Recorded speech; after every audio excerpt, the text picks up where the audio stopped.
Our cover story today is on news, the business of news. Why suddenly? Here's why. Asia's richest man and a media mogul in India, Mukesh Ambani, is in talks to sell his news media assets. This was the story that was reported earlier today. It has been denied by the group. But the report put the spotlight on the issue that plagues the media business in India: losses.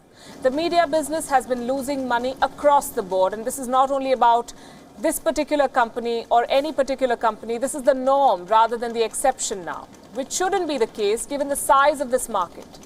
Indians are the biggest news consumers in the world. Look at the numbers. India is the biggest market for television channels across the world.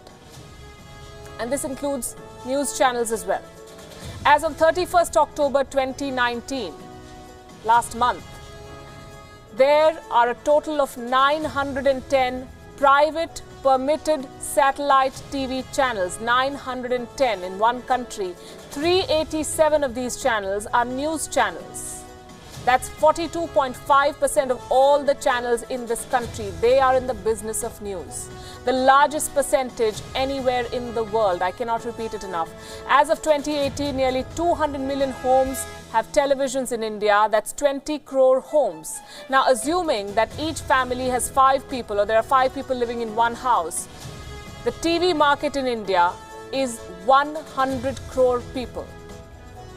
Again, I say the biggest in the world. 100 crore people, and yet news channels are struggling. More than 40% channels in India do news, but news television makes up only 7% of TV viewership in India. It gets more depressing. An average Indian watches TV for 3 hours and 44 minutes every day. Do you know how much time they spend on news? 15 minutes, 40 seconds. 15 out of more than 200 minutes spent watching TV. That's how small the news market is. Now, this small sliver is divided into 387 news channels. Across languages, these channels are competing for viewers. Viewers who will spend barely 15 minutes watching news, and they have to choose from close to 400 channels. It's like a daily IIT exam for TV journalists. And while we're on the subject, a sincere thanks to all of you who are watching this broadcast. Now, you know why the business of news in general and TV news in particular is in such a mess. Even big players are looking for a way out, because as things stand at the moment, it is not sustainable. I don't want to take names, but most firms in this industry are bleeding. Mukesh Ambani's media conglomerate, for one, reported a loss of nearly $25 million, 178 crore rupees in the last financial year. Some regional channels are thriving, but the profit margins continue to fall.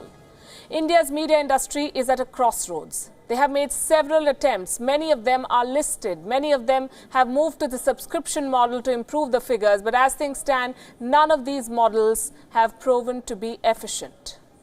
The net debt and liabilities are soaring. These firms are now in the valuation game.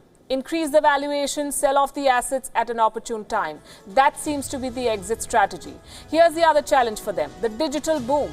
According to India Digital News Report 2019, 68% of users now consume news on smartphones. TV news looks to be on the path of extinction. As the economy slows down, the corporate owners of these firms see less value in staying invested in this industry. So what happens next? Is the TV news model to blame for this? Is there a viable alternative? Does television news even have a future in India? We put some of these questions to media scholars and industry experts. Listen to what they told us. I can't see the difference between subscription or advertising, because both is based on the quality of journalists providing fascinating news, good reports, amazing background stories, which attracts an audience. The moment you have this audience, you can either sell it as a subscription model or advertising, or a combination of both. But before you have something to sell, again, you need to have a good quality of your product. High qualitative news and at the same time a viable business model is not a contradiction in itself. But we need to take a look into other industries to understand the problem which we have right now with TV news. If you take Coca-Cola, if you take Mercedes-Benz, if these products no longer serve the expected quality, people move away. I don't necessarily think that there is one particular model that is going to keep news going.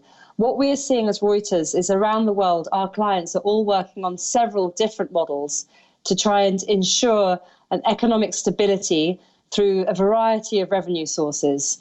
So that might be subscriptions and advertising, some philanthropic help, but no one of those things is going to solve the issue itself. I think that more and more we're going to see a revenue mix to try and keep the sanctity of news. It's very difficult to give a solid answer for around the whole world. I think that we have all seen advertising drop precipitously in the printed media. And what we're seeing is that that's starting to happen equally in the broadcast media. So I think we need to see over the next year or so quite how quickly the advertising drops in broadcast, whether it follows the same pattern as in print or not. I think the lesson that broadcasters can learn from the print legacy media is that you need to have a broader variety of revenue streams.